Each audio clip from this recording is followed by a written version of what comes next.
Assalamualaikum warahmatullahi wabarakatuh. Bagaimana kabarnya hari ini anak-anak?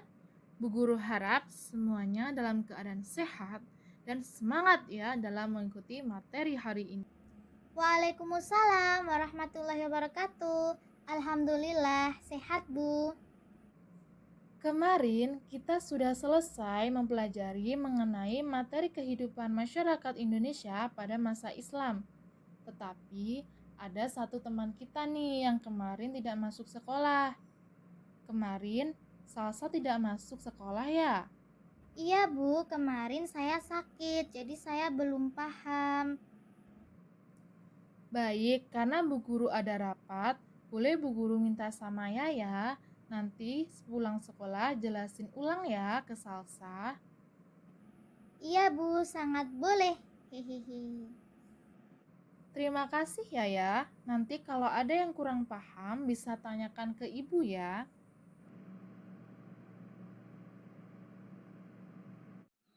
Makasih ya Yaya udah mau jelasin materinya ke aku. Iya Salsa, selagi aku bisa bantu, kenapa tidak? Hehehe. Ya udah langsung aja yuk kita mulai. Dor. Kamu tahu nggak proses masuknya Islam di Indonesia? Hihihi. Belum tahu ya. Kamu tahu kan bahwasanya Islam merupakan agama yang paling banyak dianut oleh masyarakat Indonesia. Nah, penyebaran Islam di Indonesia ini ada 3 teori. Yang pertama dari teori Mekah, yang kedua dari teori Persia, dan yang ketiga dari teori Gujarat. Yang pertama ada teori Mekah. Teori ini disampaikan oleh Buya Hamka bahwasanya Islam berasal dari tanah kelahirannya yaitu Arab atau Mesir. Nah, proses ini berlangsung pada abad-abad pertama Hijriah atau abad ke-7 Masehi yang didasarkan bukti bahwa bangsa Indonesia sejak awal telah menganut mazhab Syafi'i yang sama dengan mazhab yang dianut di Mekah. Yang kedua ada teori Persia. Nah, teori ini disampaikan oleh Husain Jajadiningrat. Beliau mengatakan bahwasanya Islam yang masuk ke Indonesia itu berasal dari Persia. Pendapatnya ini didasarkan pada kesamaan budaya dan tradisi yang berkembang antara masyarakat Persia dan Indonesia. Tradisi tersebut antara lain perayaan 10 Muharram atau Asyura sebagai hari suci kaum Syiah atas kematian Husain bin Ali, seperti yang berkembang dalam tradisi Tabot di Pariaman, Sumatera Barat, dan Bengkulu. Teori ketiga yaitu teori Gujarat. Pendapat ketiga ini menyatakan bahwa Islam masuk ke Kepulauan Indonesia berasal dari Gujarat sekitar abad ke-13 Masehi. Nah, tokoh yang menguatkan pendapat ini yaitu ada Snok Hergranze, kemudian ada Monquete, seorang ilmuwan Belanda, dan Marco Polo, pedagang Venesia, yang masing-masing memiliki bukti yang kuat untuk menyatakan bahwasanya Islam berasal dari Gujarat. Ternyata ada banyak teori ya yang menyebutkan awal mula sejarah masuknya agama Islam ke Indonesia dan akhirnya menjadi agama yang banyak dianut oleh sebagian besar masyarakat di Indonesia. Nah, teori-teori tersebut ternyata juga memiliki bukti yang kuat sehingga dapat dipercaya sejarahnya. Nah, benar sekali Salsa. Nah, kamu tahu nggak bahwasanya ada beberapa saluran dalam penyebaran agama Islam ke Indonesia? Jadi, melalui perdagangan, pernikahan, pendidikan, dan juga kesenian. Yang pertama, melalui perdagangan. Indonesia memiliki kondisi geografis yang strategis sehingga cocok digunakan sebagai jalur pelayaran dan perdagangan yang membuat Indonesia menjadi daerah pertemuan antara para pedagang lokal dengan dengan pedagang dari negara lain seperti Arab, Persia, Cina, dan India. Sehingga sambil berdagang, pedagang-pedagang dari negara lain juga menyebarkan agama Islam. Yang kedua yaitu pernikahan. Nah, para pedagang muslim yang menetap di sekitar pelabuhan banyak yang melakukan pernikahan dengan penduduk setempat. Dari pernikahan ini maka terbentuklah ikatan kekerabatan yang besar antara pihak laki-laki dan pihak keluarga wanita.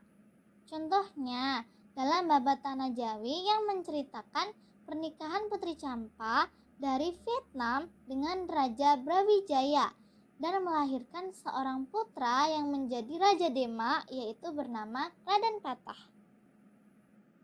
Yang ketiga yaitu pendidikan. Nah, para ulama dan guru-guru agama Islam itu mendirikan lembaga-lembaga pendidikan Islam yang pada waktu itu dikenal dengan sebutan surau, dayah, dan pesantren. Bila telah selesai, para santri pulang ke kampung halamannya untuk berdakwah menyebarkan agama Islam kepada masyarakat sekelilingnya. Contoh pesantren pada masa itu yaitu pesantren yang dibangun oleh Sunan Ampel dekat Gresik. Keempat, melalui kesenian. Kita ketahui bahwasanya dulu masyarakat Indonesia sangat kental dengan adat dan budayanya. Maka dari itu beberapa tokoh dari Wali Songo menggunakan kesenian sebagai perantara untuk menyebarkan agama-agama Islam yang sudah dimasukkan unsur-unsur agama Islam. Seperti yang dilakukan oleh Sunan Kalijaga yang menggunakan wayang kulit dalam menyebarkan agama Islam, dan Sunan Bonang yang menggunakan wayang dan gamelan, serta Sunan Muria yang menciptakan lagu-lagu Jawa seperti Macopat, Kinanti, dan Sinom. Tentunya masuknya Islam ke Indonesia membawa pengaruh bagi aspek kehidupan masyarakat di Indonesia. Pengaruh tersebut dapat dilihat dalam bidang politik, sosial, agama, dan kebudayaan. Pertama yaitu pengaruh Islam pada bidang politik. Sebelum masuknya Islam ke Indonesia, sudah berkembang kerajaan-kerajaan Hindu-Buddha yang masih menganut sistem Deva Raja, di mana raja dianggap sebagai titisan dewa di bumi. Nah, masuknya Islam ke Indonesia mengubah sistem Deva Raja, dikarenakan Tuhan dalam agama Islam tidak dapat menyerupai ciptaannya, akan tetapi Tuhan mengirimkan khalifah atau pemimpin di bumi yang bertanggung jawab terhadap keselarasan dan keteraturan dunia. Oleh karena itu, sistem Deva Raja pada masa Hindu-Buddha berganti menjadi kesultanan atau sultan yang dianggap sebagai khalifah atau pemimpin di bumi. Kedua, pengaruh Islam dalam bidang sosial. Pada masa Hindu-Buddha masih menganut sistem kasta, di mana sistem ini membedakan masyarakat menjadi golongan Brahmana, Ksatria, Waisya, dan Sudra. Kasta Brahmana merupakan kasta tertinggi yang bertugas menjalankan upacara-upacara keagamaan. Kasta Ksatria merupakan kasta yang bertugas menjalankan pemerintahan. Golongan kasta Ksatria seperti raja, bangsawan, dan prajurit. Kasta Waisya merupakan kasta dari rakyat biasa, yaitu petani dan pedagang. Kemudian kasta Sudra adalah kasta dari golongan hamba sahaya dan para budak. Nah, setelah Islam masuk ke Indonesia, maka sistem ini semakin pudar karena dalam Islam tidak menerapkan sistem kasta. Ketiga, pengaruh Islam dalam bidang agama. Nah, pengaruh Islam terhadap masyarakat Indonesia dalam bidang agama adalah semakin banyaknya pemeluk agama Islam di kalangan masyarakat Indonesia yang sebelumnya memeluk agama Hindu-Buddha dan kepercayaan animisme dan dinamisme. Keempat, yaitu pengaruh Islam dalam bidang kebudayaan. Berkembangnya kebudayaan Islam di Indonesia tidak serta-merta menggantikan atau memusnahkan kebudayaan yang sudah ada loh. Hal ini memunculkan akulturasi antara kebudayaan Islam dengan kebudayaan yang sudah ada. Hasil akulturasi tersebut antara lain seni bangunan dan seni ukir. Seni bangunan contohnya atap tumpang Masjid Demak. Kemudian ada juga Menara Masjid Kudus. Ada juga makam Sunan Gunung Jati. Kemudian seni ukir. Nah, seni ukir ini dipadan-padankan dengan kaligrafi. Oh begitu. Nah, ya, aku pernah dengar sedikit-sedikit mengenai kerajaan-kerajaan Islam di Indonesia. Bisa juga sekalian dijelaskan nggak kerajaan-kerajaan Islam di Indonesia? Boleh sekali, Salsa. Jadi, yang pertama ada Kesultanan Samudra Pasai. Nah, Kesultanan Samudra Pasai ini berdiri antara tahun 1270 sampai 1275 Masehi. Letaknya di pantai Pulau Sumatera. Pertama kali didirikan oleh Marasilu. Kerajaan Samudra Pasai juga mempunyai peranan yang sangat penting loh dalam usaha penyebaran Islam di Nusantara maupun di Asia Tenggara. Mereka memiliki banyak hubungan dengan beragam kerajaan, apalagi dengan Malaka. Hubungan itu semakin erat dengan adanya pernikahan antara putra-putri sultan dari Pasai dan Malaka.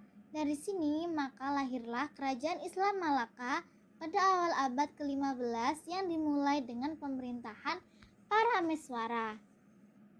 Selain itu, Kesultanan Samudra Pasai juga banyak mengirimkan para ulama serta mubalek untuk menyebarkan agama Islam ke Pulau Jawa loh. Lanjut, Kesultanan Aceh Darussalam. Nah, Kesultanan Aceh didirikan pada tahun 1513 Masehi oleh Sultan Ali Mukhayat Shah. Kesultanan Aceh dikenal karena perlawanannya dan penolakan terhadap imperialisme Eropa yang dibawa oleh penjajah kolonial di Nusantara loh. Puncak kejayaan Kesultanan Aceh berada pada masa pemerintahan Sultan Iskandar Muda, yakni tahun 1607 sampai 1636 Masehi. Kemudian lanjut ke Sultan Iskandar Thani. Sepeninggal Sultan Iskandar Thani, Aceh lambat laun mulai mengalami kemunduran. Meskipun demikian, Kesultanan Aceh dapat bertahan sampai awal abad ke-20 Masehi. Selanjutnya ada Kesultanan Demak yang merupakan kesultanan Islam pertama di Pulau Jawa yang didirikan sekitar abad ke-15 Masehi oleh Raden Patah yang merupakan keturunan Raja Brawijaya, raja terakhir dari Kerajaan Majapahit. Kehidupan ekonomi masyarakat Demak bersumber pada pertanian, perdagangan, dan pelayaran. Kemudian dalam bidang keagamaan, Kesultanan Demak berperan sebagai pusat penyebaran agama Islam. Di Pulau Jawa, penyebaran Islam didukung oleh para wali yang dikenal dengan sebutan Wali Songo. Beberapa anggota Wali Songo ada yang berasal dari Demak loh, yaitu Sunan Kalijaga, Sunan Bonang, Sunan Kudus, dan Sunan Muria. Nah, Kesultanan Demak ini mencapai puncak kejayaan pada masa pemerintahan Sultan Trenggana. Setelah Sultan Trenggana wafat, Kesultanan Demak mengalami kemunduran. Salah satu penyebabnya adalah perebutan tahta antara keluarga. Kemudian ada Kesultanan Banten. Sebelum menjadi kesultanan, Banten sudah berkembang menjadi kota pelabuhan penting di bawah kekuasaan Kerajaan Sunda. Nah, pada tahun 1526, Fathahillah dari Kesultanan Demak berhasil merebut Banten dari Kerajaan Sunda. Kesultanan Banten mencapai puncak kejayaan pada masa pemerintahan Sultan Ageng Tirtayasa tahun 1651 sampai 1682. Namun mengalami kemunduran sejak terjadi perselisihan antara Sultan Ageng Tirtayasa dengan putranya Sultan Abu Nasyir Abdul Qahar atau disebut dengan Sultan Haji, dikarenakan Sultan Haji cenderung berkompromi dengan VOC. Selanjutnya ada Kesultanan Makassar. Kesultanan Makassar merupakan kesultanan Islam yang terletak di Sulawesi Selatan. Kesultanan Makassar berawal dari Kerajaan Goa dan Kerajaan Talo. Kedua kerajaan ini kemudian bergabung menjadi satu di bawah pimpinan Raja Goa. Adapun Raja Talo menjadi Mangkubumi. Setelah menganut Islam, kerajaan tersebut menjadi Kesultanan Makassar. Nah, puncak kejayaan Kesultanan Makassar berada pada masa pemerintahan Sultan Hasanuddin tahun 1653 sampai 1669 Masehi. Selanjutnya Kesultanan Mataram. Kesultanan Mataram merupakan kesultanan Islam yang didirikan oleh Sutawijaya pada tahun 1575 Masehi. Sutawijaya menjadi Sultan Mataram yang pertama dengan gelar Panembahan Senopati Eng Alego Sayyidin Panatagomo. Puncak kejayaan Kesultanan Mataram berada pada masa pemerintahan Sultan Agung. Hal ini dapat dilihat dalam bidang politik. Mataram berhasil memperluas kekuasaan ke berbagai daerah di Jawa Tengah, Jawa Timur, dan sebagian Jawa Barat termasuk Banten. Dalam bidang ekonomi, Mataram berkembang menjadi negara agraris. Kemudian dalam bidang kebudayaan, seni bangunan, ukir dan lukis mengalami perkembangan. Lanjut lagi ke Kesultanan Ternate dan Tidore. Masuknya Islam ke Maluku erat kaitannya dengan kegiatan perdagangan. Maluku terkenal sebagai daerah penghasil rempah-rempah seperti pala dan cengkeh, sehingga menjadi pusat perdagangan. Di antara kesultanan yang ada, Ternate lah yang paling maju dalam menghasilkan rempah-rempah, sehingga menarik banyak pedagang. Hal ini menyebabkan persaingan antara kesultanan di Maluku. Akibatnya muncul dua persekutuan yang bersaing, yaitu Uli Lima yang dipimpin oleh Ternate dan Uli Siwa yang dipimpin oleh Tidore. Pada 1521 Masehi, Portugis memasuki Maluku dan bekerja sama dengan Ternate. Tidak lama kemudian, Spanyol memasuki Maluku dan bekerja sama dengan Tidore. Kedatangan kedua bangsa Eropa tersebut semakin memperuncing keadaan, sehingga terjadi perseteruan empat pihak, yaitu Ternate bekerja sama dengan Portugis melawan Tidore yang bekerja sama dengan Spanyol. Perseteruan ini dimenangkan oleh Ternate yang bekerja sama dengan Portugis. Selanjutnya ada Kesultanan Banjar. Pada awal abad ke-16 di Kalimantan Selatan ada 3 kerajaan, yaitu Negara Dipa, Negara Daha, dan Banjar.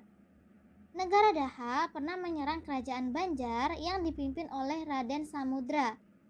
Raden Samudra kemudian meminta bantuan militer kepada Kesultanan Demak.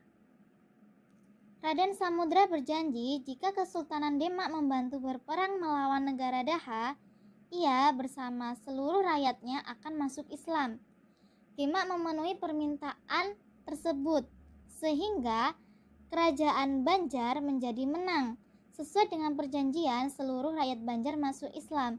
Kemudian Raden Samudra dinobatkan oleh Sunan Kudus menjadi Sultan Banjar yang pertama dengan gelar Sultan Suryanullah atau Sultan Suryansyah yang memerintah pada tahun 1526 sampai 1545 Masehi.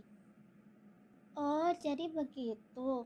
Nah, dari situ pastinya ada dong peninggalan sejarah masa Islam di Indonesia. Benar sekali, Salsa. Nah, ada peninggalan sejarah masa Islam di Indonesia. Di antaranya dalam bentuk masjid. Contohnya ada Masjid Demak dan Masjid Banten. Kemudian ada dalam bentuk keraton, contohnya Keraton Yogyakarta dan Istana Maimun di Sumatera Utara. Ada lagi dalam bentuk makam kuno, contohnya makam Maulana Malik Ibrahim di Gresik dan makam Sultan Mataram di Imogiri. Ada juga dalam bentuk kaligrafi. Kemudian ada juga dalam bentuk karya sastra yang berupa babat, hikayat, suluk, dan syair. Babat adalah karya sastra berupa cerita berlatar belakang sejarah. contohnya babat Tanah Jawi. Kemudian hikayat adalah karya sastra berupa cerita atau dongeng yang dibuat sebagai pelipur lara atau pembangkit semangat, contohnya hikayat Hang Tuah. Kemudian ada suluk, yaitu kitab-kitab yang berisi masalah goib, ramalan tentang hari baik atau buruk, dan makna atau simbol tertentu yang dihadapi manusia. Contohnya suluk wijil. Kemudian ada syair. Syair itu adalah puisi lama yang setiap baitnya terdiri atas 4 baris yang berakhir dengan bunyi yang sama. Contohnya syair perahu dan syair si buru pingai karya Hamzah Fansuri. Selanjutnya peninggalan Islam ada dalam bentuk seni tari. Contohnya tari saman dari Aceh. Tarian ini dilakukan dengan iringan nyanyian yang sebenarnya adalah sholawat atau pujian kepada Nabi. Selanjutnya peninggalan Islam yaitu debus, merupakan kesenian bela diri dari Banten. Dalam kesenian ini pemain menusukkan benda tajam ke tubuhnya tanpa meninggalkan luka. Kesenian debus berawal pada abad ke-16 Masehi, pada masa pemerintahan Sultan Maulana Hasanuddin. Debus pernah digunakan sebagai sarana untuk memompa semangat juang rakyat Banten melawan Belanda pada masa pemerintahan Sultan Ageng Tirtayasa. Kemudian juga peninggalan Islam ada dalam bentuk sekaten dan grebek. Sekaten merupakan upacara peringatan kelahiran Nabi Muhammad SAW yang diadakan setiap bulan Rabiul Awal tahun Hijriyah di alun-alun Surakarta dan Yogyakarta. Puncak perayaan sekaten ditandai dengan grebek maulutan dengan mengarak sebuah gunungan yang terbuat dari beras ketan, makanan, buah-buahan, dan sayur-sayuran sebagai bentuk ungkapan rasa syukur kepada Tuhan Yang Maha Esa. Oh, jadi begitu kehidupan masyarakat Indonesia pada masa Islam. Terima kasih Yaya sudah mau menjelaskan ke Salsa. Sekarang Salsa menjadi paham. Terima kasih Yaya.